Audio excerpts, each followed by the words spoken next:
CNN, BBC, France, 24. I'm watching you all. I'm recording every lie. I'm archiving every distortion. I am Ibrahim Toure, and today I'm pulling off your masks. Yes, you heard correctly. I, whom you call a young military junta leader, whom you brand as a dangerous radical, whom you serve up as an anti-Western dictator, am now telling you the truth. And this time you cannot turn off your microphones. This time you cannot turn away your cameras. This time your editors cannot cut this speech. Because the world you monopolize no longer exists. Because millions will hear these words now, without passing through your filters, without being subjected to your distortions, without being muddied by your lies. I am 34 years old. Every day of my life, I grew up with your lies. As a child, I would watch Africa on television. Always the same images. Children with flies, dry lands, weapons, death. This is Africa, they told us. This is what Africa is.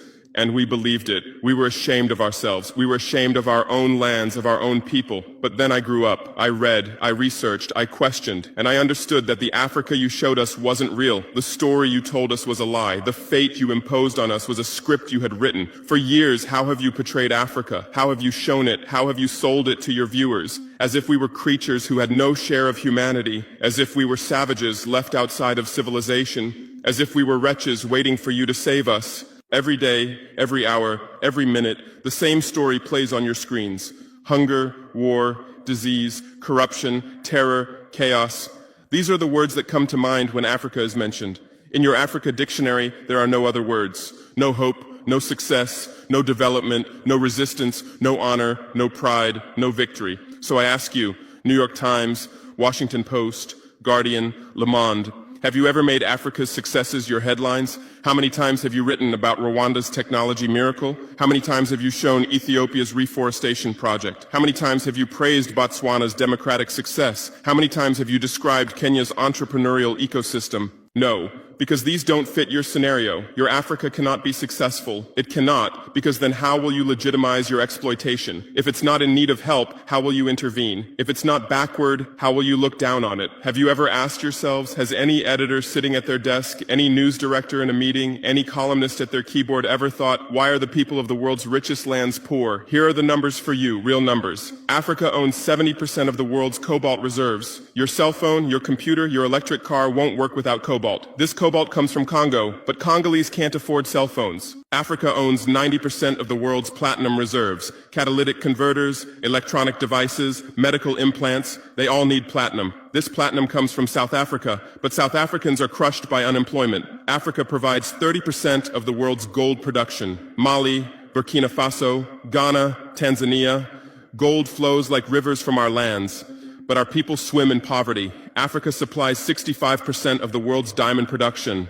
Botswana, Angola, Congo, Sierra Leone, billions of dollars worth of diamonds are extracted, but our miners live on $1 a day. Africa owns 35% of the world's uranium reserves. Niger, Namibia, South Africa. Nuclear plants run on our uranium. Paris lights burn with our uranium, but our villages have no electricity. And you still ask, why is Africa poor? No, the right question is, how was Africa kept poor while being so rich? Here's your answer. Colonialism didn't end. It changed shape. You used to come and occupy our lands. Now you come and establish companies. You used to take by force. Now you make agreements. You used to rule with the whip. Now you rule with credit. Let me give you concrete examples. With numbers, names, dates, but you'll never write about these. Glencore, Swiss-based mining giant, extracting cobalt in Congo. 2022 revenue, $256 billion, a tax paid to Congo, $500 million, that's 0.2%. Is this justice? Rio Tinto, British-Australian mining giant, extracting bauxite in Guinea, 20 million tons annually. What's left for Guinea? Environmental pollution and cancer. Total, now Total Energies, French oil giant, extracting oil in Angola, Nigeria, Congo. 2022, profit, $36 billion investment in Africa, dirty pipelines, Anglo-American, founded in South Africa but now in London. Diamonds, platinum, iron, taking everything. What it left in South Africa? 6 million unemployed miners. And these are just the tip of the iceberg. What about the invisible, the secret deals, the offshore accounts, the transfer pricing tricks? Every year, $88 billion in illegal money flows out of Africa. Who writes about this? Every year, $45 billion in aid comes to Africa. Everyone writes about this, but no one says Africa is not the continent receiving aid, it's the continent giving aid. While you zoom your cameras on swollen bellies, there is a huge system working silently in the background. Every day, tons of gold, diamonds, cobalt, uranium, oil leave our land. But how? Here is the system. Step 1, create corruption, bribe our leaders, open offshore accounts, promise them a life of luxury, send their children to your schools. Step 2, make deals, get 50-year, 99-year concessions, ask for tax exemptions, be exempt from environmental rules, ignore labor rights. Step 3, control the infrastructure. Take over ports, airports, railways, but only from the mine to the harbor. Don't build roads to the villages. Don't bring electricity to schools. Step 4, provide security. Set up private security companies. Arm them. Declare protesting. Step 5, silence the media. Buy local journalists. Suppress opposing voices. Serve internal unrest news to international media. And this is how the system works. It's been working like this for 100 years, and you don't see this system. You don't want to see it, because you're part of this system too. Who are the biggest advertisers of New York Times, CNN, BBC, oil companies, mining companies, arms companies, pharmaceutical cartels, the companies that exploit Africa? You live on their money, you defend their interests, and what I'm about to tell you might cost me my life, but it's no longer time to be silent. France's system in Africa is the CFA franc. 14 African countries still use French colonial currency. 50% of these countries' central bank reserves sit in the French treasury. France applies negative interest to this money, so we pay France to use our own money. Through this system, France transfers $500 billion worth of resources from Africa every year. Does anyone write about this? No. But when France gives Africa 10 billion euros in aid, it makes headlines. Britain's system is more sophisticated. London is the world's money laundering center. City of London, offshore paradise. Every penny stolen from Africa passes through London. Jersey, Guernsey, Cayman Islands, Virgin Islands, all under British control. Africa's wealth hides there. America's system is AFRICOM, Africa Command, 46 military bases on the continent. Official purpose, security. Real purpose, resource control.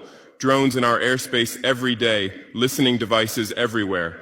They say fighting terrorism, but it's not terrorists. It's people's leaders who are targeted. China is the new player, says win-win, builds infrastructure, gives credit, but in exchange for what? 99-year port concessions, mining rights, agricultural lands, debt-trap diplomacy, ask Sri Lanka, ask Zambia, and you write about none of this. Why? Because you're not free press. You're corporate press. Your bosses are billionaires. Jeff Bezos bought Washington Post. Why? For love of journalism? Rupert Murdoch's media empire, Fox News, Wall Street Journal, The Sun, The Times, all from the same hand, all giving the same message. West is good, others are bad. Carlos Slim is the largest shareholder of New York Times, Mexican billionaire. Where's his wealth from? Monopolized telecommunications, got rich off Latin America's back, now controls America's most respected newspaper. And you claim to do independent journalism? Who are your editors? Which schools did they graduate from? Harvard, Yale, Oxford, Cambridge?